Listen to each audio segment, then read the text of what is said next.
Okay. Are we ready?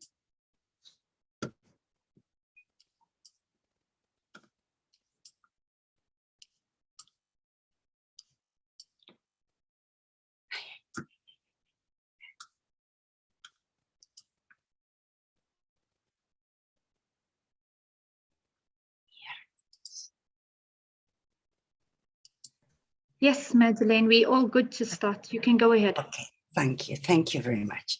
Muy buenos días a todos y todas. Estamos muy complacidos con su asistencia esta mañana en el lanzamiento de una campaña que consideramos sumamente importante para la campaña mundial por la educación, la educación que no puede esperar y toda organización que trabaje en este momento en el mundo.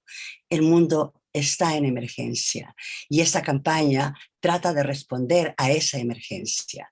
Bienvenidos todos y comenzaremos por darle la bienvenida también a nuestro director, presidente de la campaña mundial por la educación, Rifat Sabat, quien dará unas palabras de bienvenida a todos ustedes.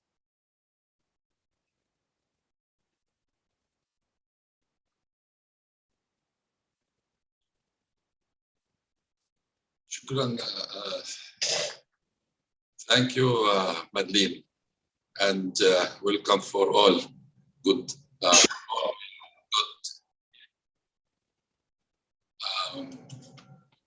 Welcome everyone, and thank you for joining us overprotective.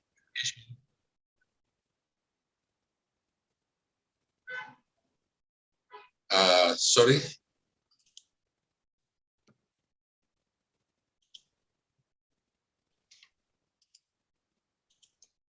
Welcome to everyone, and thank you so much for joining us today at this launch event to protect education in emergencies now. I feel really honored to introduce you on behalf of the Global Campaign for Education GCE. This vital, urgent campaign that the GCE, together with many other partners and stakeholders, have developed and will be leading for the next year. Statistics speak for themselves. In 2021, 235 million people were in need of a humanitarian assistance and protection. Even prior to COVID-19, 250 million children and youth were out of school, and 800 million adults were illiterate. These days, we are witnessing a war breaking out at the doorsteps of Europe in Ukraine. This makes me think that nobody is spared from war, and that Ukrainian children and youth, as children and youth in Tigray, Yemen, and Palestine, to name a few, are suffering. This is why today I want to go beyond the statistics and talk about these girls, boys, and young people.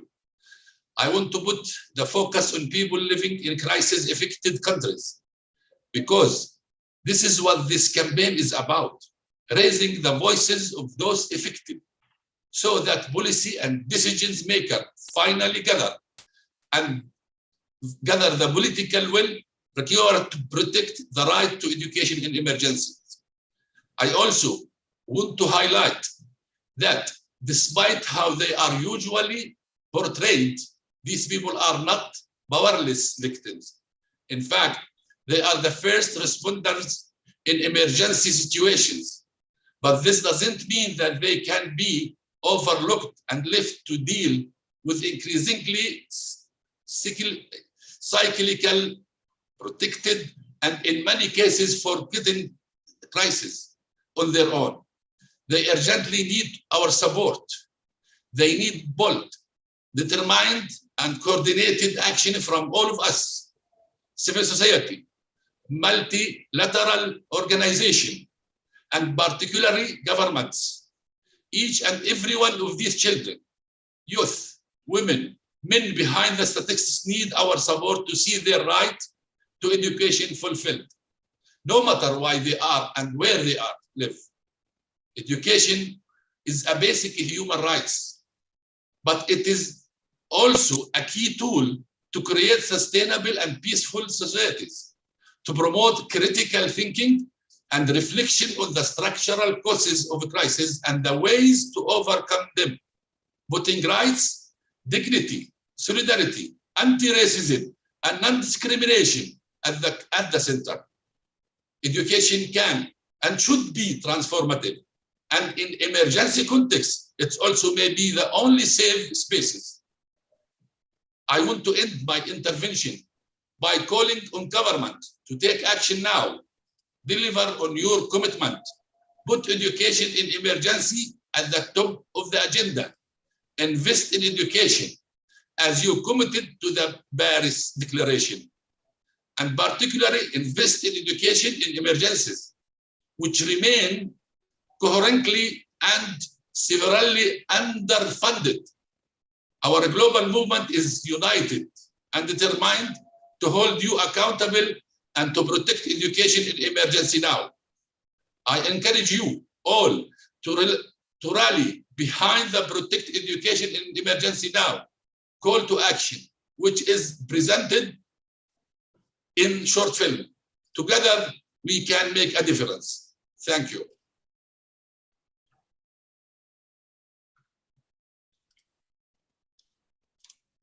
Muchísimas gracias a ti, Rifat.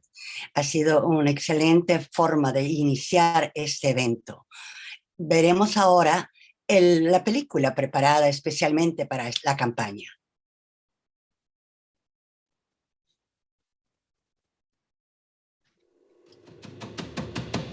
Education is a basic human right.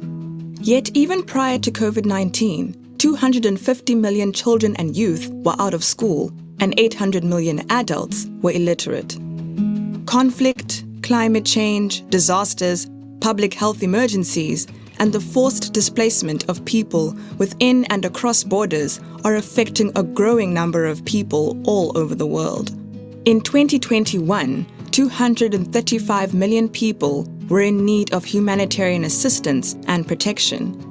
Emergencies have a devastating impact on the right to education of millions of people. In 2019, 127 million primary and secondary school-aged children and young people living in crisis-affected countries were out of school. For the most marginalized, learners with disabilities, girls, and those from low-income households, among others, the impact is much greater. Despite this dire situation, education remains one of the most underfunded areas of humanitarian aid, receiving just 2.4% of total global humanitarian funding. A generation of children and young people living in emergencies are deprived not only of their human right to quality education, but also of the protection that education provides in these contexts. In emergencies, education may be the only safe space. This must change. Together, we can protect education in emergencies now. Solutions lie in the hands of governments. If we raise our voices and stand side by side as a global movement, we can make sure that the right to education is realized in emergency contexts. So together, we must call upon our governments to 1. Protect and guarantee the fulfillment of the right to education for all in emergency contexts by providing safe and accessible learning environments for all learners without any discrimination. 2. Develop and implement crisis-sensitive national education plans and budgets. 3. Listen to the voices of the people affected and local actors. 4. Ensure sufficient, sustainable, and predictable funding for education in emergencies. 5. Promote equitable and sustainable inclusion in national education systems for refugees, asylum seekers, returnees, stateless and internally displaced persons. 6. Ensure that girls and women have equal opportunities to fulfill their right to education in emergency contexts. 7. Apply a perspective inclusive of learners with disabilities in the planning, budgeting, and implementation of emergency responses. 8.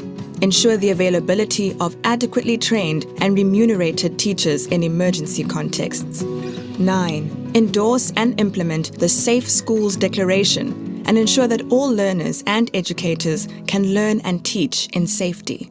And 10. Promote transformative education, psychosocial support, and social and emotional learning approaches. Protect education in emergencies now.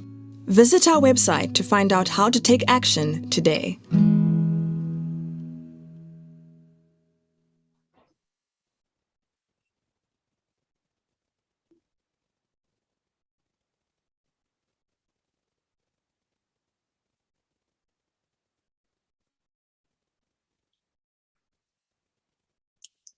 Muy bien. Luego de haber visto este muy ilustrativo, significativo film sobre la campaña, pasaremos a escuchar un interesantísimo panel de discusión sobre el tema. Es un panel que tiene 10 oradores, por lo tanto vamos a tener que ser muy tacaños con el tiempo. Cada uno de ustedes tiene solamente 4 minutos para exponer su posición frente a educación en emergencia. Y agradecemos a todos y cada uno por haber aceptado ser parte de este lanzamiento esta mañana. En primer lugar, vamos a escuchar una grabación hecha por Stefania Giannini, que es muy conocida por todos nosotros por ser la subdirectora general de educación de la UNESCO. Ella tuvo la gentileza de grabar un mensaje especial para nosotros que escucharemos enseguida. Today, 1 out of every 3 children and young people is out of school in countries affected by conflict or disasters. Forced displacement and migration events have become larger in scale and greater in length over time, imperiling the right to education for millions of children and youth. COVID-19 exacerbated this trend, we know, unfortunately. At the peak of the pandemic, 1.6 billion learners were affected by school closures across the globe. The most fragile and marginalized have been hardest hit. For too many, the pandemic has been synonymous with a stop to their education. Since its founding, UNESCO has worked to provide education in emergency contexts. From Somalia to Afghanistan, from the Middle East to Latin America, we have supported member states with partners to prioritize and protect education as a fundamental human right, just like food, just like shelter and health services. Evidence clearly shows now that education saves and sustains lives and livelihoods. And the UN lead agency for SDG 4 UNESCO believes that the transformative power of education is the thread that can best connect the humanitarian, development, and peace nexus. Through more than 100 initiatives, this is our approach. We focus on those at the greatest risk of being left behind, for instance in Iraq, Lebanon, Cameroon, and Ecuador, at different levels of education and lifelong learning. We face very tough situations on the ground, ones that demand global solidarity, cooperation, and financing. Children and youth living in emergency situations are asking for education. This is their only hope for a better future, to learn in safe spaces, to develop relationships, to have aspirations, to keep their dream alive, to gain knowledge and skills that will take them forward. No excuse holds up when it comes to protecting the right to education. Education is the emergency. It plants the seeds of reconciliation and transformation. That is why I wish to express my personal and UNESCO's full-hearted support for the campaign Protect Education in Emergencies Now. being launched by the Global Campaign for Education today, actually. We advocate together for the protection of students as they hold the future in their hands. We advocate together for the protection of teachers, as without them, education is a kind of tree without roots, so to say. We advocate together for the protection of learning spaces where students and teachers together find hope and peace in the midst of strife and uncertainty. Well, you can be really assured that UNESCO will continue to work with the Global Campaign for Education and to work on the ground to make things happen, and all partners together with us to protect education in emergencies now and beyond. I thank you very much.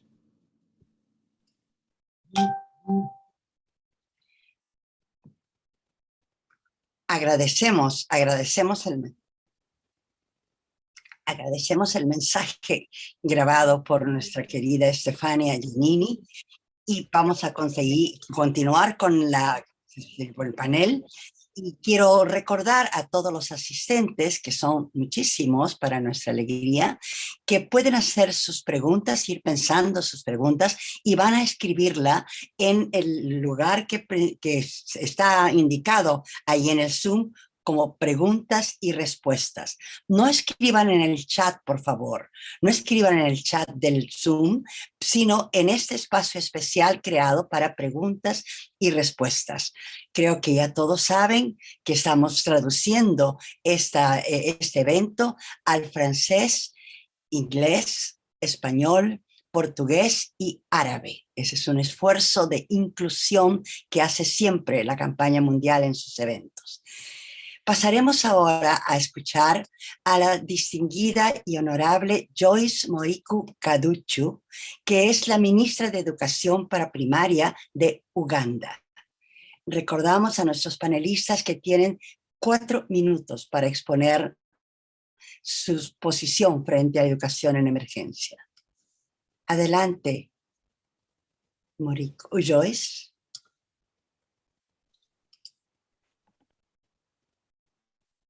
Thank you very much. I convey greetings from the government and the people of Uganda, and allow me to extend our great appreciation to the President and the team of Global Campaign for Education for inviting Uganda to make a presentation. The emergency situation in Uganda is making reference to the refugees in Uganda. The statistics in Uganda of refuge, the total population is 1,582,892. Out of this population, 80% comprise of predominantly women and children, while female comprise of 51%, and youth present 24% of the refugees population, while the elderly people to 3%. That is the statistics in the refugees population. Why the campaign is so important? The campaign to protect education in emergency now. The role of government of Uganda, one is to protect and to guarantee the fulfillment of the right to quality education for all the learners in emergency situation. The government of Uganda provide empowering, safe and respectful, inclusive and accessible learning environment for all the learners. And the government has also provided education regardless of the legal status, regardless of the age, gender, disability, social, economic status, regardless of ethnicity, race, or any form of discrimination. That is what the government has so far done. What is being done to mitigate the measure?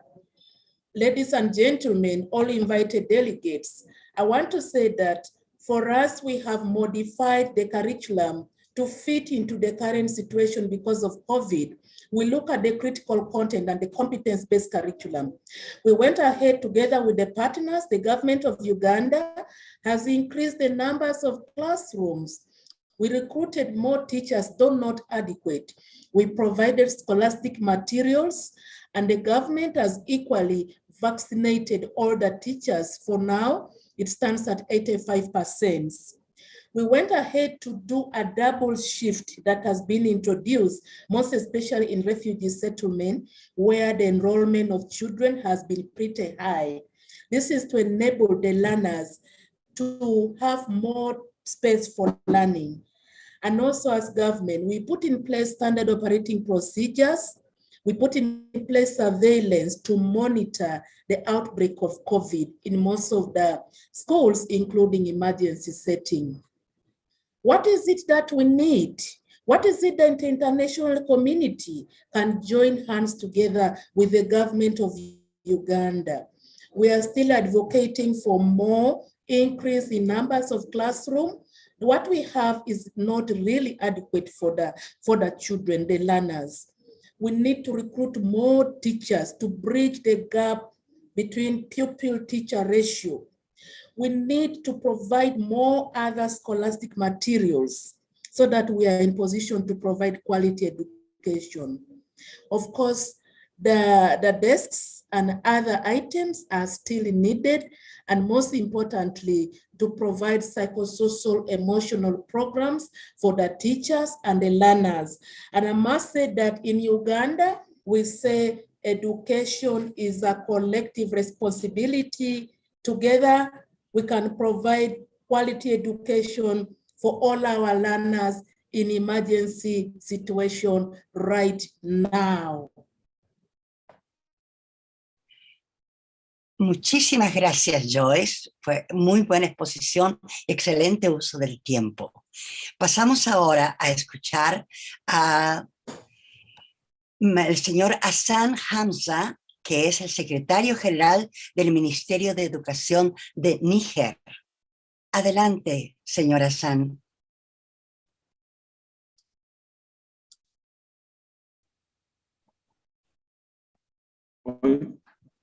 Bonjour tout le monde. Donc, je vais présenter la situation du Niger, à l'instar des autres pays qui sont en situation d'urgence. Vous savez, le Niger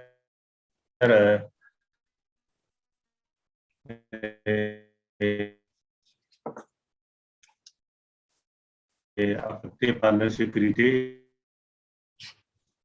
venant de la Libye générale, la surveillance en insécurité. Notamment, vous avez la région de Tillabéri qui partage la frontière avec le Burkina Faso et de Tawa, qui partage sa frontière avec le Mali. Vous avez également plus à l'est du pays la région de Difa et de Maradi. Alors, pour l'essentiel, au Niger, nous avons jusqu'à 674 écoles, établissements fermés, les primaires et les collèges, 674, et qui n'a pas permis à 57 600 enfants d'aller à l'école. Alors, pour l'ensemble de ces enfants, 89% se retrouvent dans la région de Tillabéri, qui est une région qui se trouve dans la zone qu'on appelle dite de trois frontières. Alors, précisément où la situation est très aiguë, à Tillabéri, nous avons commencé à faire le recensement des enfants qui ne vont pas à l'école pour cause de sécurité, mais également des enfants qui ont atteint l'âge d'aller à l'école et qui n'ont pas pu le faire pour raison d'insécurité. Et pour ça, nous avons pu recenser au Niger 26 492 enfants. Alors, nous avons utilisé deux stratégies essentiellement. Pour la région de Difa et Maradi, la région de Difa l'insécurité a commencé depuis 2015. Alors, nous avons mis en œuvre ce que nous appelons la relocalisation. Donc, c'est des écoles qui jalonnent à la frontière nigérienne qui ont été relocalisées plus au nord, plus loin des zones de conflit et qui ont permis à ces enfants de retourner à l'école dans des sites. Et pour la région de Tillabéri et de Tawa, nous sommes en train de mettre en place ce qu'on appelle les centres de regroupement. C'est-à-dire, c'est des centres qui se trouvent dans des zones sécurisées où il y a une présence militaire, où on pense qu'il y a l'insécurité. Et alors, on sensibilise les parents pour qu'ils ramènent leurs enfants dans ces centres de regroupement. Et rien que la semaine passée, nous avons lancé le centre de regroupement de Walam, qui permet à ces enfants de retourner à l'école. Alors, en plus de ça, nous avons mis en œuvre des innovations liées aux urgences, notamment le Niger a élaboré une stratégie nationale de réduction de vulnérabilité du système éducatif au risque de conflits et de catastrophes naturelles. Vous savez, au Niger, il n'y a pas que l'insécurité. Vous avez l'insécurité parfois alimentaire, vous avez les conflits armés, vous avez les inondations. Surtout l'insécurité alimentaire qui a pour conséquence ou les déficits fourragères ou les déficits alimentaires et qui provoque le mouvement de population. Alors, nous avons institué ce que nous appelons ici au Niger le groupe de travail éducation, qui est un groupe qui se réunit dans nos régions, là où il y a l'insécurité, et qui réfléchissent sur les mesures à prendre pour relever les défis dont l'école fait face. Nous avons, dans ce cadre pour la continuité pédagogique, élaboré des recueils d'apprentissage.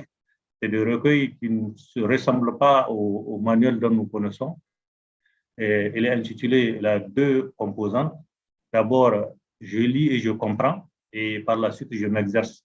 Ça permet à l'enfant de développer l'auto-apprentissage, mais également, ça permet aux parents de prendre en charge les enfants s'ils n'ont pas la possibilité de les amener à l'école. Mais nous sommes dans un processus également de développer le numérique, notamment les plateformes, qui va nous permettre de le mettre en place et de permettre, là où il y a la connexion, et les enseignants et les élèves de se former. Mais nous avons également en train de mettre un contenu dans des tablettes pour développer l'auto-apprentissage.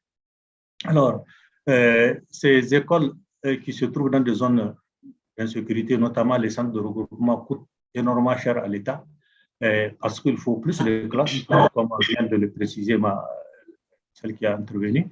Il faut un personnel enseignant, il faut les redéployer et parfois même les recruter. Il faut également la cantine scolaire pour permettre, parce que la plupart de ces zones où il y a l'insécurité, les parents n'arrivent pas à cultiver. Donc, il faut prendre en charge les enfants, leur alimentation. Il faut mettre des points d'eau, il faut avoir des latrines. I am afraid, l'heure est passée. Donc, pour dear Mr. donc, Hamza, I am afraid I'll have to stop you. Voilà, merci. I'm Bon, sorry. Merci bien. Donc,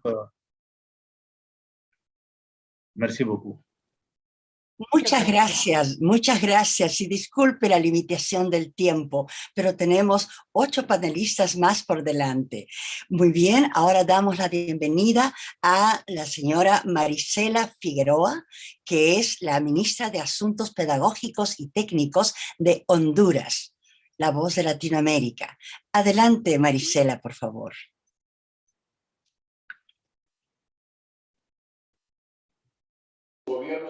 Hola, buenos días. Buenos días a todos y todas. Un saludo desde Honduras. Soy la subsecretaria de Asuntos Técnicos Pedagógicos de la Secretaría de Educación en Honduras. Muchísimas gracias por la invitación. Para nosotros los hondureños es de mucha preocupación la situación que está atravesando el sistema educativo nacional, ya que hoy nosotros al 2000 vamos a considerar la matrícula que teníamos en el año 2019, que es nuestro referente antes de pandemia, y nosotros teníamos 2.5 millones de niños y niñas. Hemos hablado de retorno seguro o regreso seguro a clases a través de los medios de comunicación. Están vacunados los niños y los jóvenes de 15 a 18 años, más no los pequeños de 5 a 11 años, que es nuestra mayor población. Entonces, estos niños están vacunándose ya de manera progresiva, ya se ha iniciado el proceso, pero aún no se concluye. Tenemos una desesperanza por parte de los padres de familia, de la sociedad, porque la educación ha estado en total descuido por parte de los gobiernos anteriores. Nosotros venimos asumiendo el poder, sabido por ustedes, hace más o menos un mes. Y entonces nosotros, este es un nuevo gobierno y es hoy, y con mucha tristeza voy a informarles, que tenemos nada más 600,000 estudiantes en matrícula oficial. Pasan varias variables. Uno, o realmente hay desesperanza, o realmente hay frustración, o realmente hay desinterés de los padres, o como el trabajo solo van a ir los grandes de forma semipresencial, no tampoco estamos hablando de escuela totalmente virtual, ni tampoco estamos hablando de currículum totalmente presencial, porque no tenemos las condiciones hidrosanitarias en los centros educativos. Esto indica que no podemos llevar a los jóvenes sin tener en todos los centros educativos los espacios y las medidas de bioseguridad, y mucho menos si no tenemos agua y saneamiento. Por otra parte, como gobierno hemos motivado que la matrícula es gratis, que no exigimos el uniforme, que no pedimos documentos, si algo falta se deja pasar, pero sí tenemos la gran limitante de que no tenemos una buena o aspiración de acuerdo a las proyecciones que habíamos hecho en la matrícula para este año. Nosotros consideramos que como país pues debemos avanzar, y nosotros lo estamos haciendo siguiendo un plan de refundación y construcción del sistema educativo nacional. En primer lugar, la educación es promotora de este nuevo modelo de país. Un nuevo modelo de país centrado en él y la niña, el niño y joven, en el ciudadano, como fundamento teórico el desarrollo humano sostenible, que es el educando el centro del accionar. Tenemos acceso y calidad como derecho de educación pública gratuita priorizada. Nuestra prioridad es el incremento de la escolaridad, pues hoy en Latinoamérica somos el país más bajo. Hoy en Latinoamérica tenemos 7 años de escolaridad nada más. La educación aquí supera la pobreza. La formación para la ciudadanía plena y para el trabajo digno debe ser una de nuestras metas. Nosotros tenemos el ejercicio de ser educadores, educadoras de calidad y una buena práctica de educación en primera categoría. Nosotros, la educación alternativa, también tenemos educación alternativa en Honduras no formal, y es la base en las familias, la comunidad y en los territorios de elección emergente. Perdón. Por otro lado, ¿sí? Está ya sobre el tiempo. Vamos a tener que terminar, por favor. Muchísimas gracias por el espacio. Estamos a sus órdenes. Muchas gracias a usted. Nos ha dado información muy relevante sobre Honduras. Muchas gracias. Pasaremos ahora a escuchar al secretario general de la Comisión Nacional de UNESCO en la República de Camerún. Es el profesor Abdul Aziz Yahuba. Perdón por la mala pronunciación tal vez, pero adelante, profesor Abdul Aziz.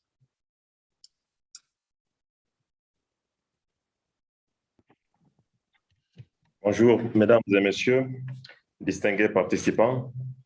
Il me plaît, au nom du président de la Commission nationale pour l'UNESCO, le ministre de l'Éducation de base, de prendre la parole au sein de cette auguste assemblée virtuelle pour apporter la contribution et le soutien de la République du Cameroun à la campagne Protéger l'éducation en situation d'urgence maintenant.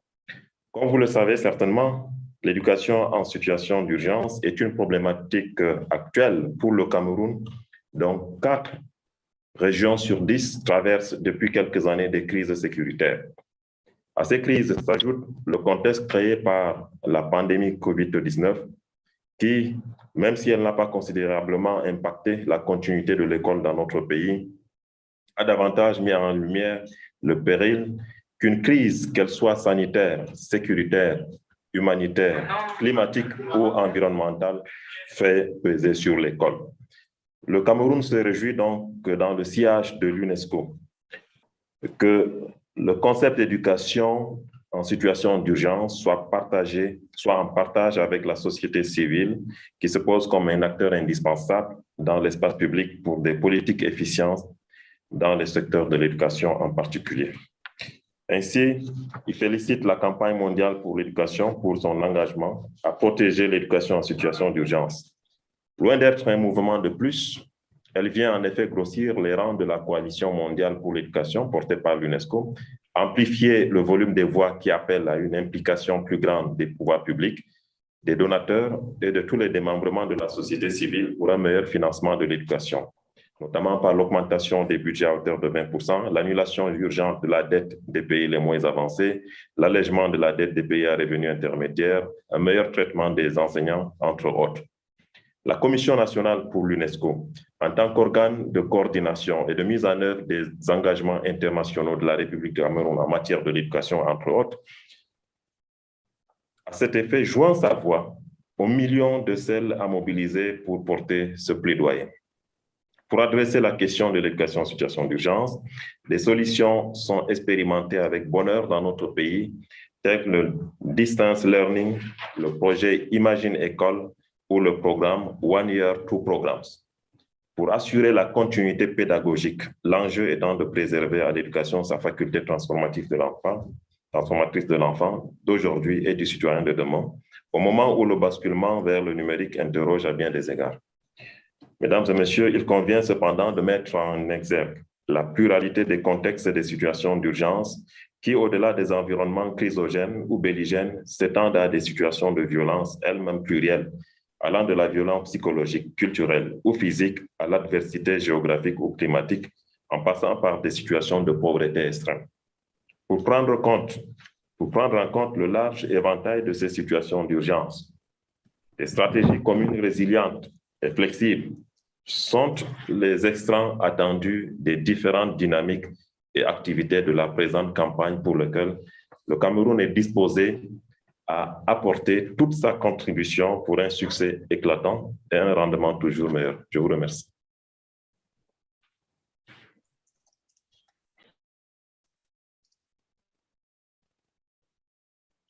Muchas gracias. Muchas gracias, señora Cis, y gracias por la referencia especial que ha hecho a la campaña mundial por la educación. Pasaremos a escuchar ahora un mensaje grabado que ha tenido la gentileza de enviarnos Charles North, que es un miembro del directivo de la Alianza Mundial por la Educación. Y le recuerdo a los participantes que pueden perfectamente apuntar sus preguntas y respuestas en el casillero correspondiente. Escuchamos. Expressing our solidarity with the people of Ukraine. We join partners' calls to protect children from harm and to ensure that humanitarian actors can safely and quickly reach children in need with essential services, including education. Every day, conflict, disasters caused by natural hazards, forced displacement, and health crises are keeping 128 million children out of school and undermining their right to education. That is equal to the populations of Mali, Somalia, Nepal, Afghanistan, and Niger combined. And every day, on average,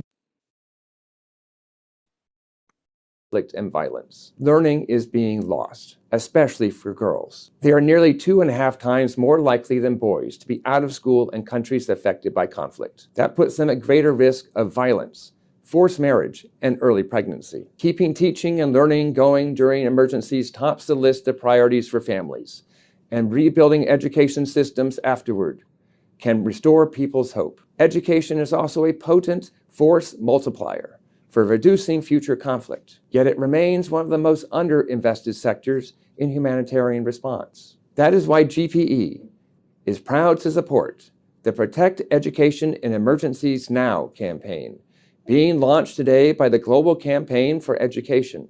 GCE plays a catalytic role in helping children go to school in emergency situations.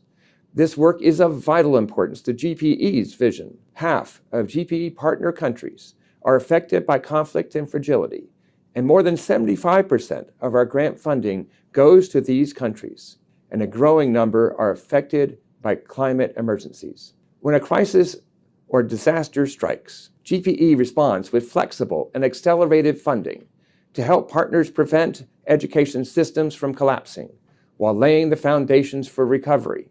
We work closely with partner organizations like Education Cannot Wait and UNHCR and countries such as Bangladesh, Chad, Somalia, and Yemen to facilitate dialogue and ensure that crisis support is coordinated, complementary, and there are linkages across planning and financing. Working together, we have seen real results. 75% of children complete primary school in GPE partner countries affected by fragility and conflict today, compared to slightly more than half of children 20 years ago.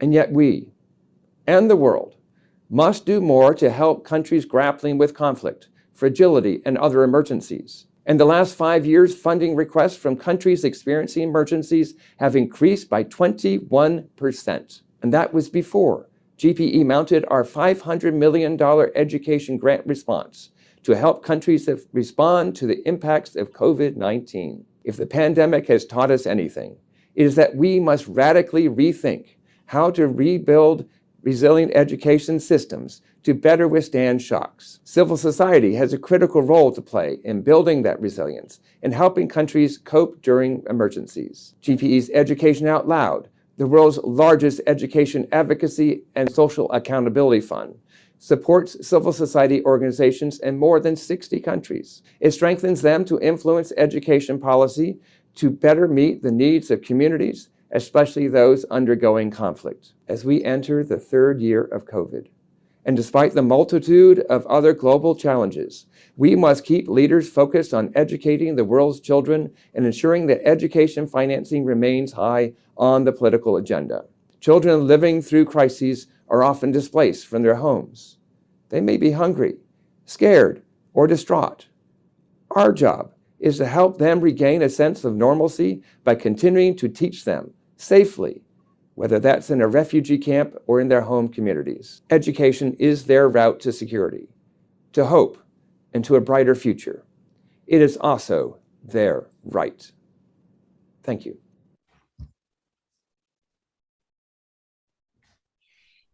Muchas gracias a la grabación del señor North. Y pasamos ahora a escuchar a nuestro amigo Denis Signolo, que es coordinador regional de la Internacional de la Educación en el África. Denis, te escuchamos.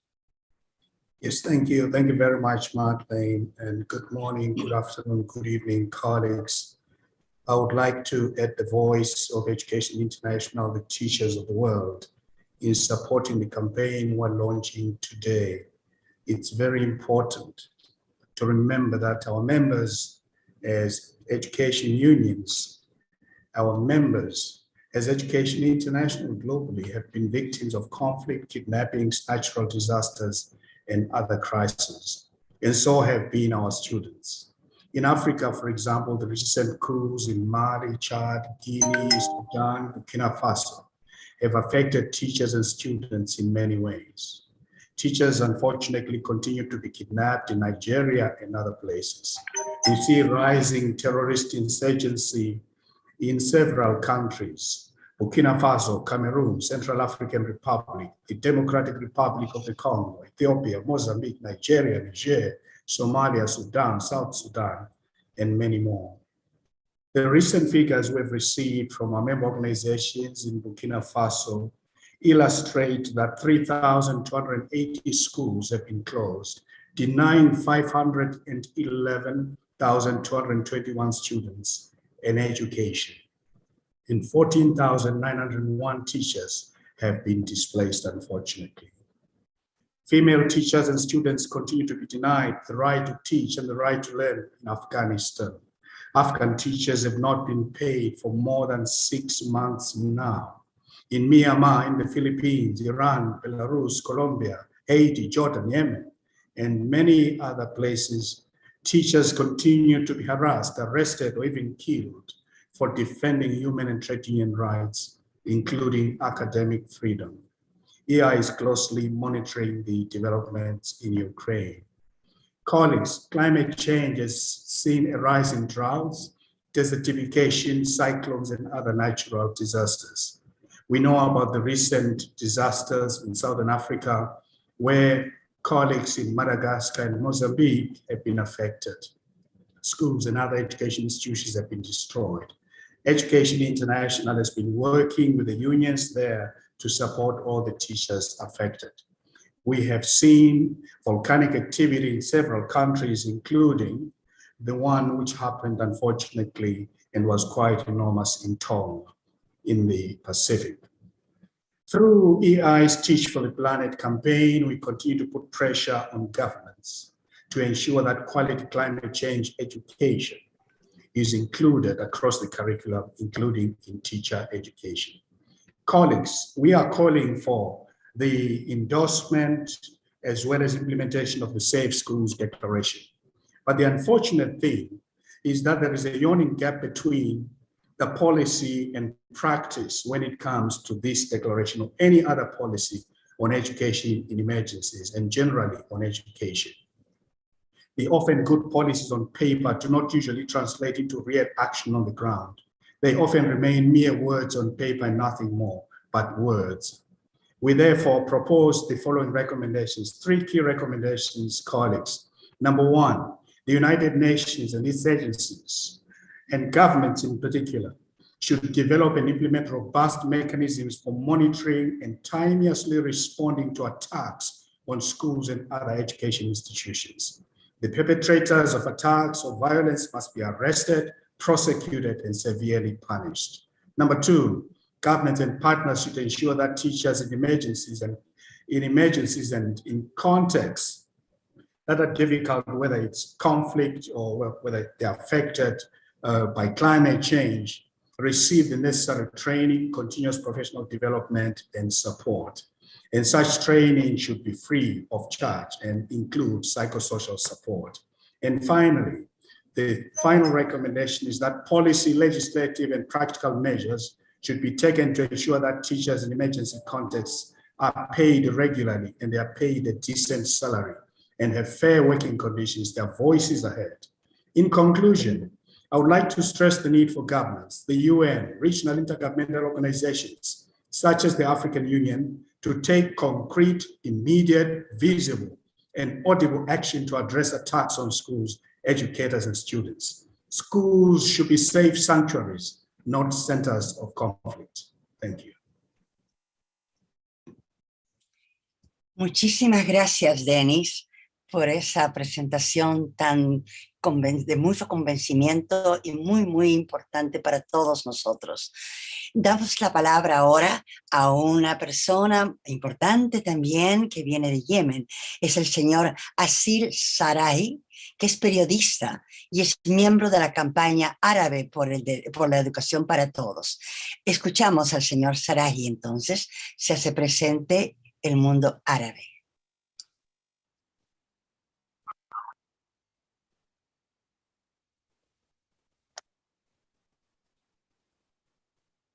مرحبا، مساء الخير على الجميع. أنا سعيد جدا بالحديث معكم اليوم. أتمنى للحملة النجاح وتحقيق أهدافها. أنا سأتحدث بشكل سريع عن الوضع في اليمن، وضع التعليم في اليمن. كما يعلم الجميع أن اليمن تشهد حربا عسكرية ونزاعا مسلحا منذ أكثر من 7 سنوات. هذه الحرب أثرت على جميع مناحي الحياة، وربما كان في مقدمتها التعليم، ووفقا لبعض التقارير المنظمات المحلية صنف التعليم أنه من أكثر القطاعات بعد الصحة التي تأثرت بشكل كبير. يمكن إيجاز تأثيرات أو وضع التعليم في اليمن في النقاط التالية. 1. تجنيد الأطفال. تجنيد الأطفال في اليمن زاد بنسبة كبيرة جدا خلال السنوات الماضية. اتجه أطراف النزاع إلى المدارس لتعويض النقص الحاد في المقاتلين، فكان الاتجاه نحو المدارس لاستقطاب هؤلاء الأطفال وتجنيدهم والزج بهم في المعارك العسكرية. وفقا لليونيسف في العام الماضي قتل أكثر من 2500 طفل في جبهات القتال مع جميع أطراف النزاع. جميع الأطراف النزاع وفقا أيضا لليونيسف، وفقا لتقارير منظمات محلية، جميع أطراف النزاع متورطة بتجنيد الأطفال في اليمن. اثنين، النقطة الثانية النزوح. وفقا لمفوضية النازحين في اليمن هناك أكثر من 3 مليون يمني نزحوا نزوح داخلي. هذا النزوح أثر على يعني التحاق الأطفال بالمدارس، لأنه جزء كبير من هؤلاء النازحين هم عبارة عن نساء وأطفال، ووضع التعليم في اليمن أصلا قبل الحرب سيء، لا يوجد انتشار كبير للمدارس. هذا النزوح أدى إلى عدم التحاق الأطفال بالمدارس أو اتجاههم إلى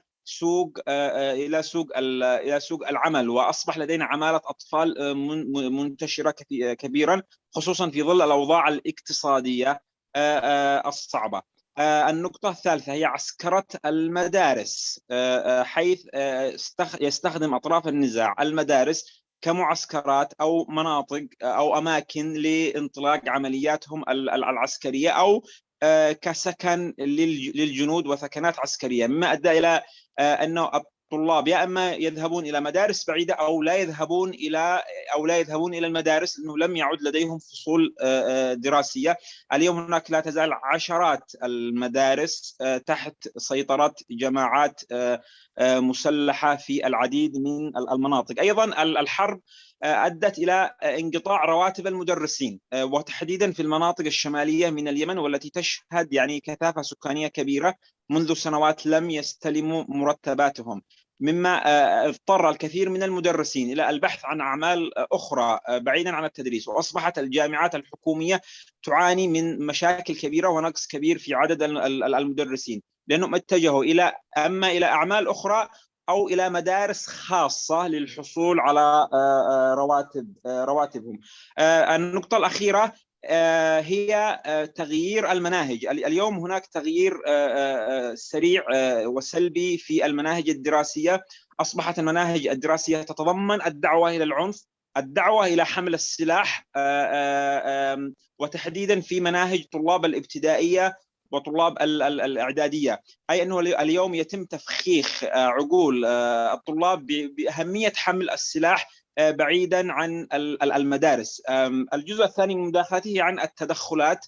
هناك نوعين من التدخلات، إما تدخلات منظمات دولية أو محلية. للأسف أن التعليم ليس أولوية في التدخلات اليوم، ليس أولوية. حتى نحن كمنظمات مجتمع مدني أو إعلاميين لا نجد شريك جيد لدعم التعليم أو حملات دعم التعليم. كل التدخلات تذهب باتجاه الجانب الإنساني والجانب التنموي بعيدا عن التعليم، وهذه مشكلة في ظل عجز الحكومة، سواء الحكومة في الشمال أو الحكومة في الجنوب، لأن التعليم ليس أولوية. وبالتالي التدخلات الدولية لا تلبي الأهداف أو لا تساعد على دعم التعليم ودفع الطلاب نحو التعليم. وتحديدا من المنظمات أيضا الدولية ليس هناك تدخل إيجابي أو تدخل ذا أولوية كبيرة. يعني تدخل ما يزال تدخل محدود. شكرا.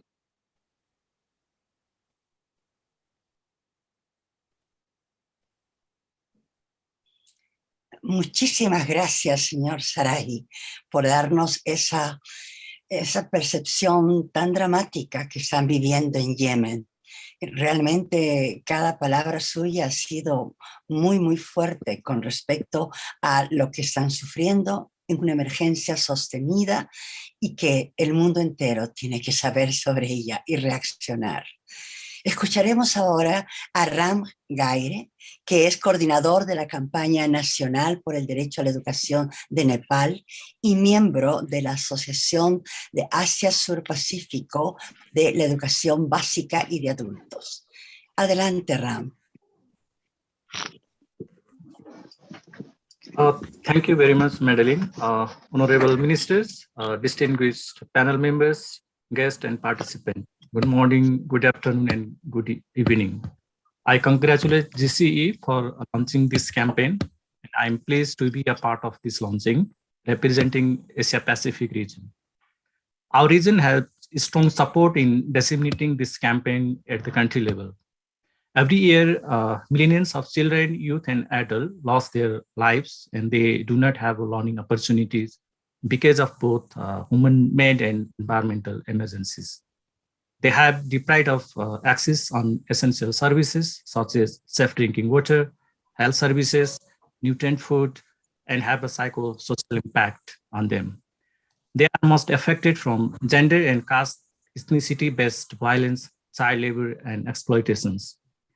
In regard to the Asia Pacific region, this is the most diverse region with different climate conditions where large number of countries, including the Asia Pacific island countries, are in danger due to the climate change-induced disaster, war, and earthquake. In our region, countries like Afghanistan and Myanmar, they are in critical situations because of armed conflict where girls' education, especially at the secondary level, is in challenge. Countries like Nepal are suffering from flood, landslide, drought, and earthquake. Hundreds of children and youth lost the opportunity for schools. Some climate-induced disasters cause melting the mountain and its resources, which have impacted the livelihood and local cosmologies. Mainly the loss of regular water source because of drought have impacted the women, especially girls, as they have to travel more to fetch water. This has impacted their school attendance. Education is the human right and should be granted and protected for all people at all times. During emergency, education serves as a protection tool that provides a safe and supportive environment and appropriate services to the community. It's supposed to encourage, empower women, youth, persons with disabilities, and the people at difficult situations, and encourage their resilience. It provides sense of normalities to those who are in emergencies and promote human rights, democracy, and establish rule of law.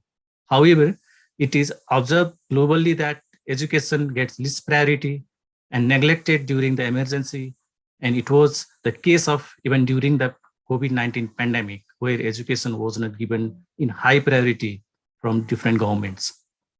The learning of COVID-19 pandemic is that education and awareness are important to keep people safe, motivated, confident, and resilient. Hence, the international community, including government, CSOs, UN agencies should be accountable to ensure right to education in all kinds of emergency and pandemic. It is urgent to include education in emergency in both short and longer term response of government, and they are adequately funded. The program design need to include social rehabilitations and reconstruction, and it is based on the human right-based approach where the affected communities are consulted. Also, climate change and disaster-related issues are inbuilt in the curriculum and cross-cut education in emergency, in development and social security schemes. Hence, it is necessary to mobilize civil society, empower community, and they can support to generate data and they can support in emergency response. Thank you very much.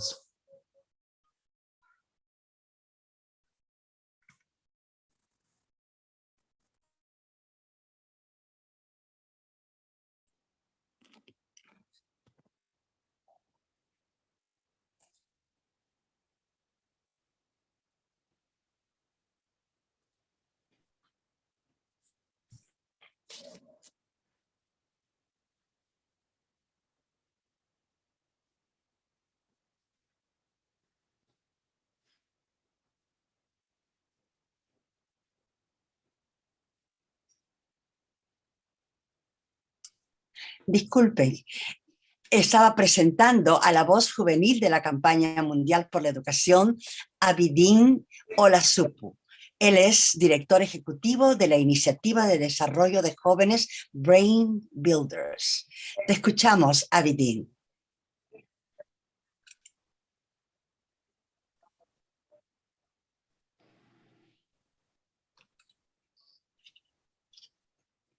Hi, good afternoon. ¿Algo pasa con tu pantalla? ¿Que se ve o solamente yo la veo? Hello. Se te escucha bien y se te ve bien también, pero está volteada la cámara. Oh, Pero pues, oh, Is this fine? muy bien. Ahora sí. Right. Thank you. Thank you. So good afternoon, good morning, honorable ministers, my co-panelists, attendees.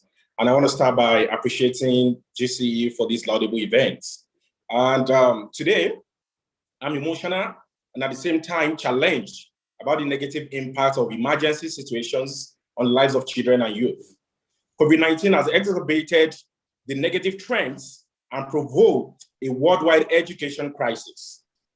The most vulnerable are facing dire consequences of the pandemic. Today, all over the world, 10 million girls are at risk of early marriage and dropping out, according to UNICEF. Also, 463 million children globally were unable to access remote learning during school closure. Nigeria accounts for more than 1 in 5 out of school children anywhere in the world. Although primary education is officially free and compulsory, but 67% of elected children take up a place in primary school. If a child misses school for even a short time, there's a low chance, only about 25%, that the child will ever return. The emergency situations like COVID-19 and insecurity has aggravated the situation, and that's why something urgent must be done. Despite the sustainable development goal of ensuring quality education for every child, there are still 260 million children who do not go to primary, secondary school. Among refugee children, only 77% have been enrolled in primary and 31% in secondary school. Each year, around 12 million girls are married before the age of 18, including 38% of girls in sub-Saharan Africa, and more than 150 million children aged 5 to 17 are victims of forced labor. Hence, this campaign is extremely important. Again, as we speak, the Academic Staff Union of Universities are on strike and have spent over 4 years on strike since 1999 in Nigeria. Young people have the competence, have the capacity and character to lead the change, and as such, should be supported to champion the campaign and be included in education governance structure. On the occasion of this launch, I'm calling on global leaders, international non-governmental organizations, national non-profit, government and private sector to 1, invest heavily in technology, 2, more funding for education with emphasis on regions that need emergency actions, 3, support youth-led solutions in rural community, then 4, work with data to review changes, and 5, show empathy and meet with those affected. Overall, we need to build resilience, improve school safety, and network like the DRPC in Nigeria working on the CSO Safe School project is needed across board in our country. I celebrate the Nigerian teachers for their dedication and resilience against all odds. Education is a protection tool that should provide safe and supportive environment. Education is a basic human right. Education is also one of the best tools for investing in peace, stability, and economic growth. So I end by saying education cannot wait. We need to act now. Thank you.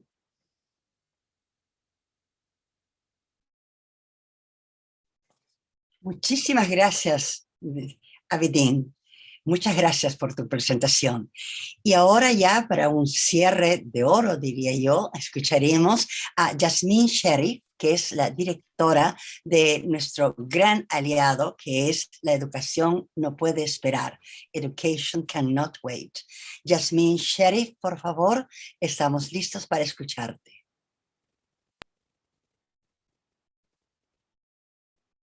Hello, everyone. It's such pleasure to be with the Global Campaign for Education today. And thank you very much for inviting me to speak and for choosing education in emergencies as the focus for your campaign this year. After COVID-19, we are now hitting 128 million children who are caught in armed conflict, in climate-induced disasters, or as forced displaced, internally displaced, or refugees. And this is a number that far exceeds the original estimate when Education Cannot Wait was created, which stood at 75 million. So we are not going towards a more reduction of these children. It's actually getting worse as a result of COVID-19.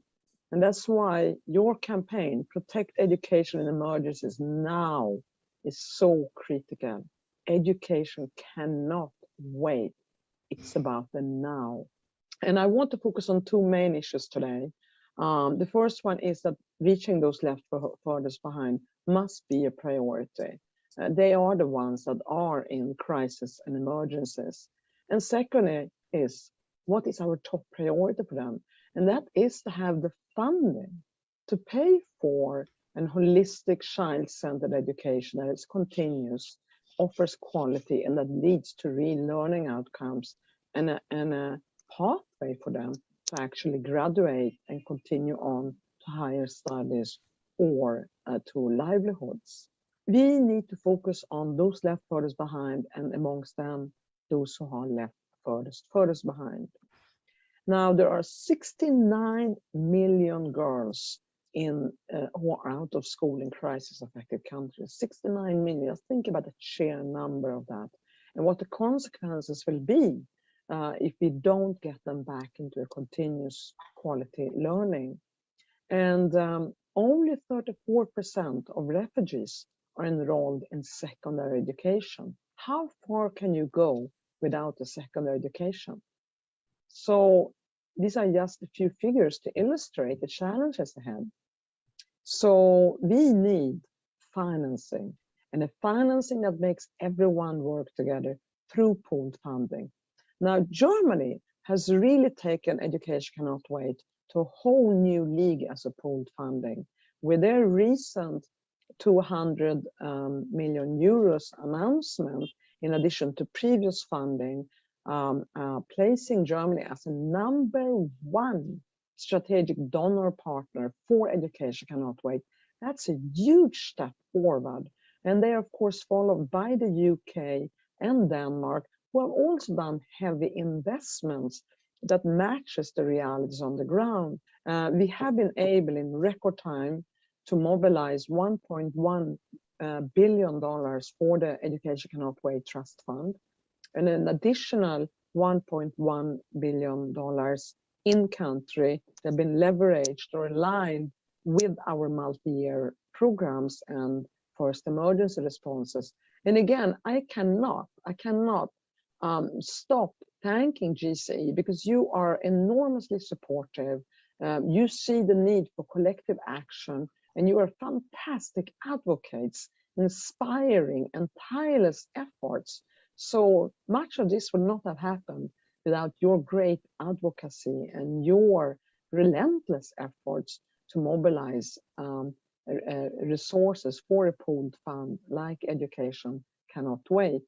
Now we have a chance to bring it up to a new level and with new asks, and we will be asking for $1 billion for the next strategic plan as at the minimum for our trust fund, and for an additional $1 billion, $1.5 billion in in-country resources.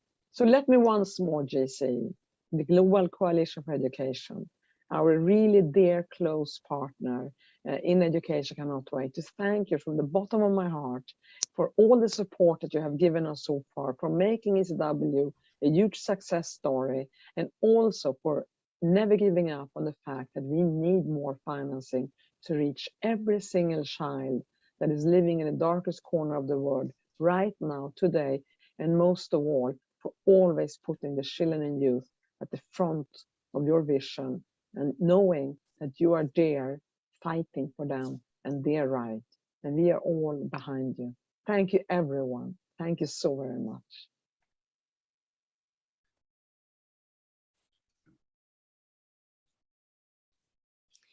Muchísimas gracias a Yasmín por su potente pronunciamiento en esa campaña. Definitivamente, en el Perú, quienes trabajamos por el derecho a la educación y por el derecho humanos en general, tenemos un eslogan muy fuerte que es: sin presupuesto no hay derechos. No bastan las políticas que se firman si no tienen un presupuesto asignado para que esas políticas sean realidad. Llegamos ahora al final de este excelente panel y damos paso a las preguntas de nuestros participantes. Tenemos unos 20 minutos para responder a algunas de las preguntas porque han llegado muchas, pero tenemos el apoyo de Carmen, por favor, que me pasará las preguntas que pensamos que pueden ser respondidas y vamos a indicar quién puede responderlas si es que no vienen ya dirigidas a algún panelista en especial. ¿Verdad, Carmen? ¿Por dónde me pasas las preguntas?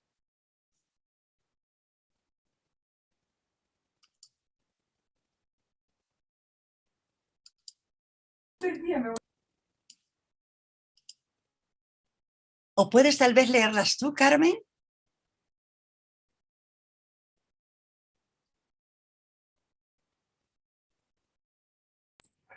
Sí, Madeleine, acabo de enviártelas por el chat privado. Muy bien. Buscaremos entonces. ¿Dónde está? Ay, ay, ay. Ahora yo no puedo entrar al chat privado. Ay, ay, ay. Ok, un momentito.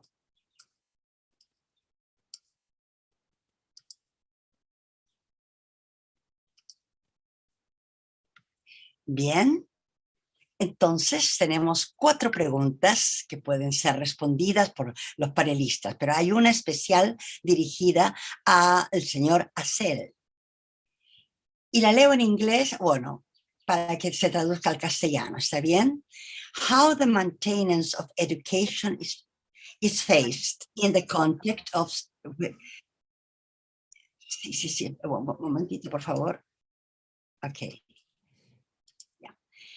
It's a question for Mr. Acel, and it says how the maintenance of education is faced in the context of such an extended conflict, and what Yemen civil societies and media are doing on the issue of not getting financial support to keep teachers to keep them catching with education projects. How is the media and the civil society working together or in partnerships with humanitarian organizations that get adequate funds for education? Could you please answer? نعم شكرا لك. بالنسبة لي يجب أن يكون هناك ضغط حقيقي نحو إعادة الأولوية نحو التعليم، وهذا الضغط يعني ينتج بالتكامل بين الإعلام والمجتمع المدني لا سيما المنظمات الدولية. هناك دعم من المنظمات الدولية لتغطية جزء من رواتب المعلمين مثلا، لكن هذا الدعم لا يكفي لأنه المعلمين يحتاجون إلى أموال أكثر لتغطية نفقاتهم المعيشية، فبالتالي كما قلت قبل قليل يتجهون نحو المدارس الخاصة ويتركون المدارس الحكومية. نحن في الإعلام مثلا نقوم بتغطية هذه القصص، بتغطية هذه المعاناة، بتغطية هذه الانتهاكات، سواء من التجنيد أو تغيير المناهج أو عدم إعطاء المعلمين حقوقهم. أنا أعتقد أنه يجب أن يكون هناك شراكة حقيقية بين المجتمع الدولي والوسائل الإعلام في اليمن، وكذلك الحكومات، يعني الضغط على الحكومات، لأنه إحنا في اليمن لدينا حكومتين في صنعاء وفي عدن وفي الجنوب. وضع الجنوب أفضل نسبيا من وضع الشمال، لكن بشكل عام الوضع سيء تحديدا في المناطق الشمالية التي التدخل فيها محدود، والتضييقات الأمنية كمان محدودة من قبل السلطات الحاكمة هناك. Ok. ¿Satisfecha con la respuesta? Tenemos ahora otra pregunta dirigida a la honorable Joyce. La leeré en inglés nuevamente. In Uganda, we address the language. Wait a minute, please. In Uganda, we address the language barrier in early grades, recruiting classroom assistants from the ethnic groups to support the teachers in class. The medium of instruction in early grade is often the local language, except in urban areas where English is used. Connie, from the Ministry of Education and Sports, Uganda. That is an answer given by one of our participants when the question about how does Uganda face the language barriers in school. So I think, Joyce, the answer has already been given by Connie from the Ministry of Education and Sports from Uganda, your colleague.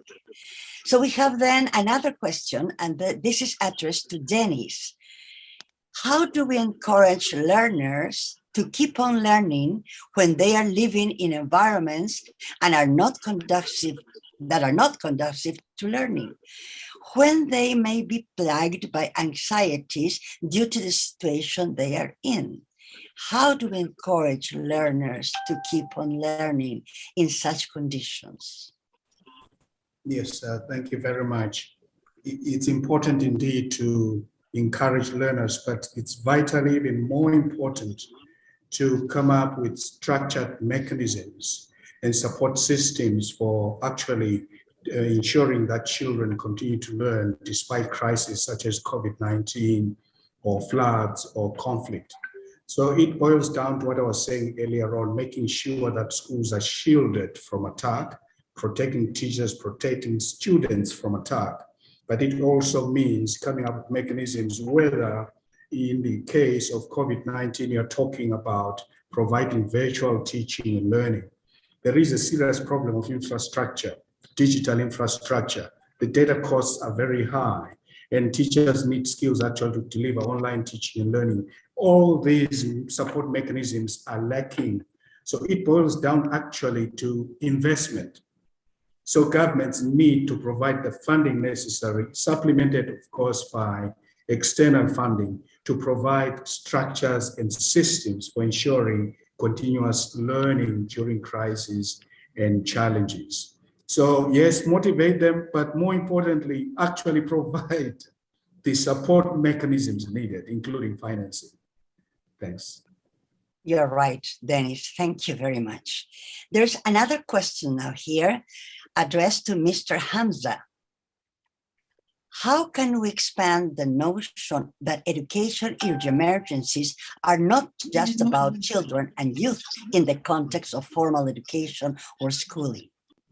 If we are to effectively achieve quality education and lifelong learning opportunities for all, we need to be more inclusive. COVID has highlighted the contribution of parents and grandparents through intergenerational learning, which should also be encouraged and maintained even in emergencies. What do you think about this? More than a question, a strong comment, Mr. Hamza.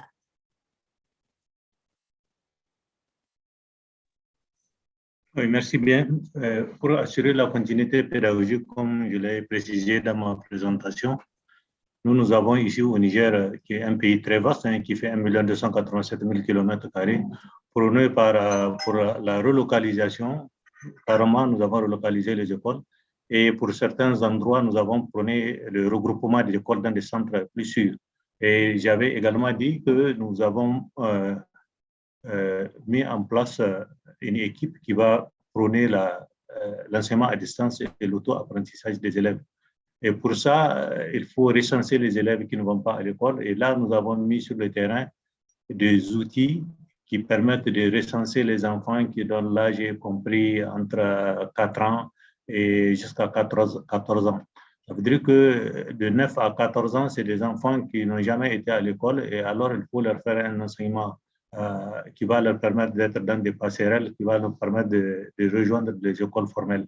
Voilà ce que nous sommes en train de faire ici au Niger. Mais comme je l'ai dit, c'est des choses qui coûtent très cher. Nous sommes appuyés au Niger par des partenaires, par les communes. L'État fait ses efforts. Mais nous souhaiterons, s'il y a possibilité, aussi qu'on ait plus de partenaires qui vont nous accompagner sur cet élan-là. Je ne sais pas si j'ai répondu à la question. Thanks to you. And now I have a comment here. I think that Joyce wrote it. The campaign is essential, but what should we do? The question is addressed to Joyce. The campaign is essential, but what should we do when the policies of a country do not allow it to be done? That is very important. What do we do if the policies of a country do not allow it to be done? The campaign, we are talking about the campaign.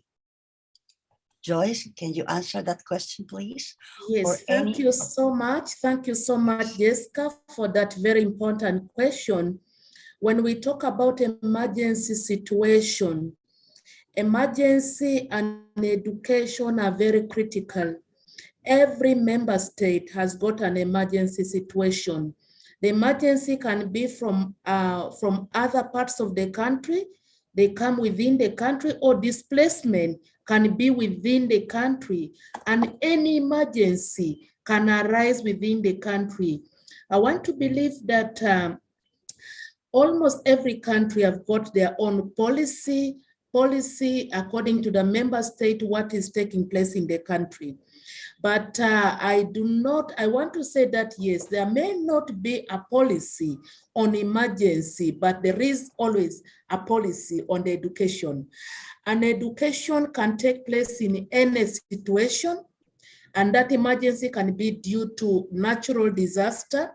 It can be due to other occurrence within the country. So within that legal framework of the education policy, you can go ahead and do this campaign as long as the target is to provide safety environment for quality learning for our children, most especially the girls and the boy child.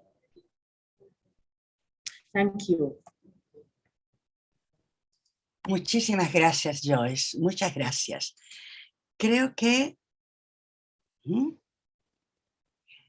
tal vez Abidin y Abdul quieren agregar algo a esa respuesta dada. ¿Qué pasa cuando las políticas nacionales no quieren ese tipo de campañas? Thank you very much for that. Yeah, thank you very much. I think something about policy is the fact that, as critical stakeholders, there is a need for us to, do like a stakeholder mapping around policies that we think are not really favorable around the campaign we want to choose. For example, if the policy in your country is not really supporting, education in emergency, what are the steps that you can take alongside collaboratively working with others? That's why I say collaboration and not competition is the only way through which you can give a facelift to education. You've got to do like a stakeholder mapping. You've got to take into cognizance data that could really support that campaign, so that when you are pushing it before policymakers, before the National Assembly, before the executive, before people with disability, before religious and traditional rulers, they are able to see in clear terms how that has affected them and the reason why they need to be a part of the advocacy. So I end by saying collaboration and not competition is the only way through which we can correct the trend, especially in a country where, the policy is not really in place. Thank you.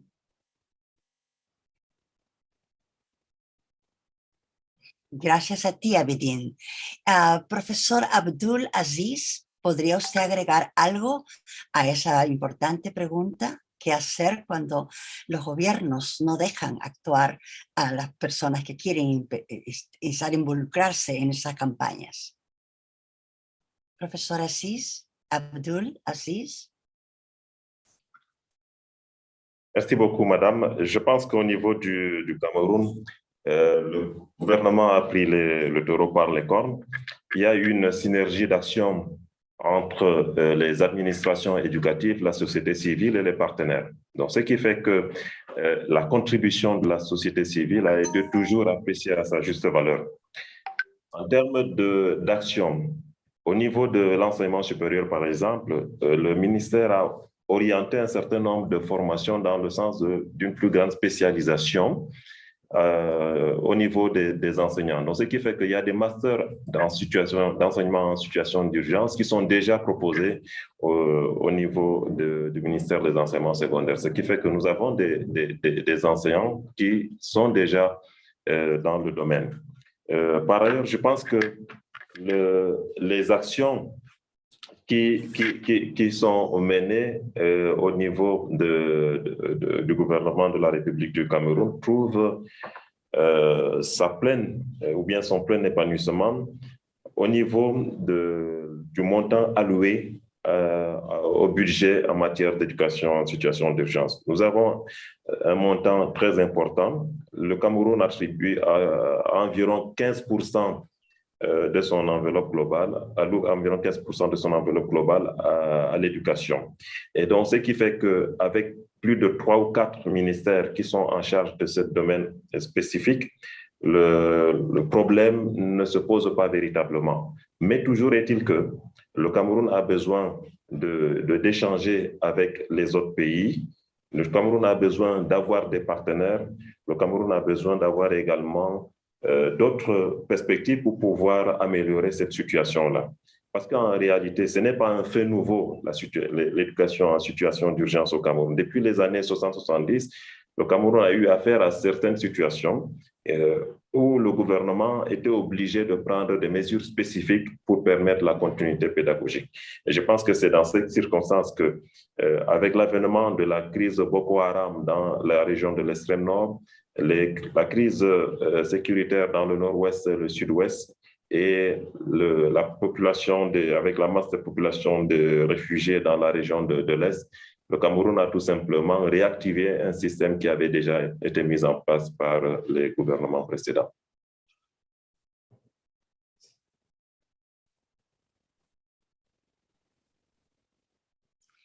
Gracias a ti, Aziz. Hay una última pregunta muy importante que viene de la Organización Mundial de la Educación Preescolar, que se dedica a la educación de la primera infancia, en realidad, a la defensa de la primera infancia. Y está dirigida a Ram y a Marisela. Y la leo en castellano ahora. Dice, es altamente pertinente esta campaña de educación en emergencias que lidera la campaña mundial por la educación y que cuenta con nuestro apoyo. Me pregunto, ¿cómo profundizar en el seguimiento de la educación a refugiados, migrantes?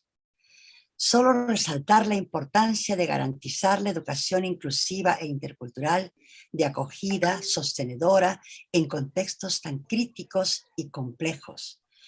Es imprescindible recrear diversas opciones que sean más empáticas, reconocedoras de la alteridad, culturas y vulnerabilidades diversas. Entonces, la pregunta es más que nada, ¿cómo dar seguimiento a la educación de refugiados o migrantes y cómo se considera la gran diversidad de la población que por una u otra razón está en emergencia? Ram o Marisela, ¿cuál de Buen día, ellas aquí responde estoy. primero? Gracias, estoy. Marisela. Bueno, el problema de la migración para nosotros los hondureños es un problema grave. Aquí nosotros del mundo es conocido que salen caravanas y caravanas de jóvenes sin esperanza, sin empleos. Entonces nosotros hemos instalado ya en la Secretaría de Educación un programa de atención para el retornado, donde nosotros damos un acompañamiento socioemocional al regresar al joven inmediatamente, lo insertamos en el mundo educativo con un acompañamiento socioemocional por parte de los consejeros y los orientadores de estudiantes en educación media.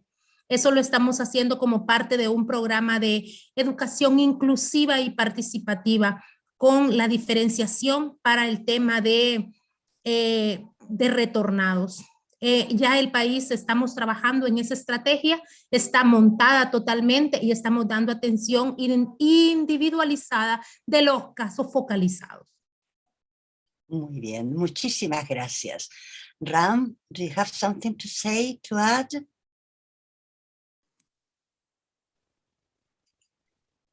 Yeah, so I think we need to, map out the people who are there, because in our country also there is the problem of refugees, especially from the Bhutan. So we need to map out mobilizing the local communities, civil society who are there with them to work together, and also need to support from the psychosocial counseling, and also empower them developing these skills, and so that they can have a confidence, and that they can have a motivation to learn and to enhance their capacity.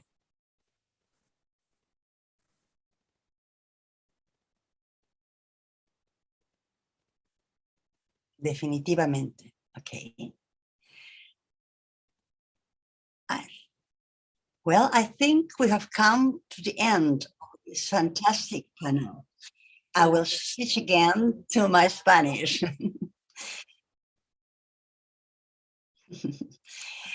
Quiero agradecer muy sinceramente a todos y cada uno de los excelentes panelistas con quienes hemos contado esta mañana, así también como a todos los más de cerca de 300 participantes que nos han acompañado esta mañana, para mí, tarde o noche para algunos de ustedes.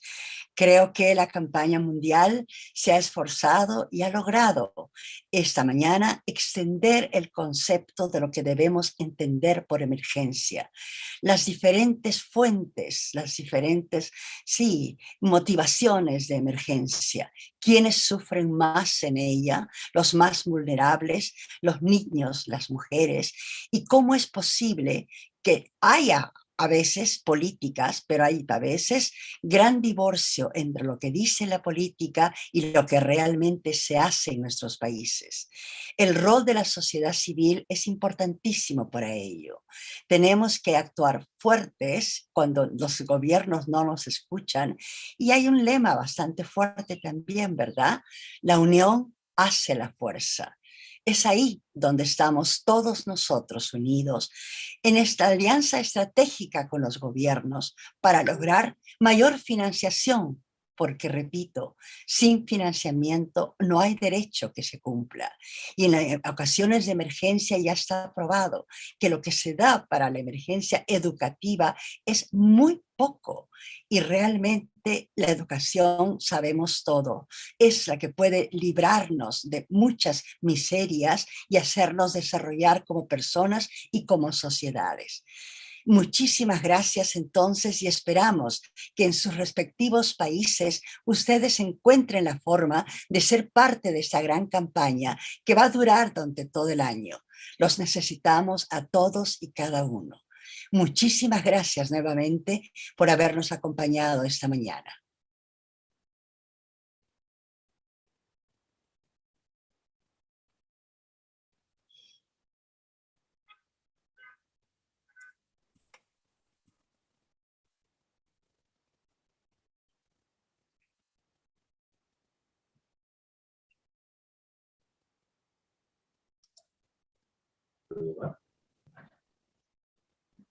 Au revoir, je pense que c'est la fin.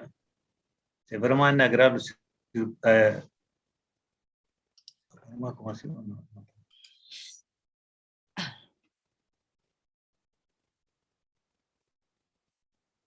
My God.